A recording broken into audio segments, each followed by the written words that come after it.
Para makatipid, kahit 5 buwang buntis si Laika Jean, lumusong pa rin siya sa baha para makapag-ayos ng mga dokumento sa Malabon City Hall. Aabot kasi ng 120 pesos ang balikang pamasahe sa pedicab dahil hindi pa bumabiyahe ang mga jeep sa baha pa ring kalsada. Malaking bagay din po. Budget lang din po yung dala ko ngayon. Hindi naman daw kasi biro pumadyak sa baha, sabi ng ilang pedicab driver. Napakabigat pumadyak sa tubig, malalim. Yung pyesa po ng tricycle, mahal. Madali pong masira. Pinasok ng tubig ang Malabon dahil sira pa rin ang navigational gate na haharang dapat sa mataas na tubig mula sa Manila Bay.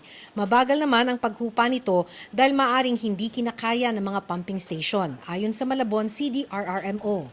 Sa kalapit na syudad na Navotas, ang 2 barangay nitong pinakamalapit sa Malabon, Barangay Tanza 1 at 2, ang may mga bahagi pa ring hanggang tuhod ang baha. Sila ma'am yung direktong katabi ay dagat at saka po yung ilog. Pina-check po namin sa aming engineering kumusta po yung mga floodgates po, yung mga maliliit na floodgates baka ho kailangan i-check at buksan. Sa Valenzuela City, marami pa rin kalsada ang baha pero nadaraanan na ng lahat ng klase ng sasakyan ayon sa Facebook post ng Valenzuela LGU.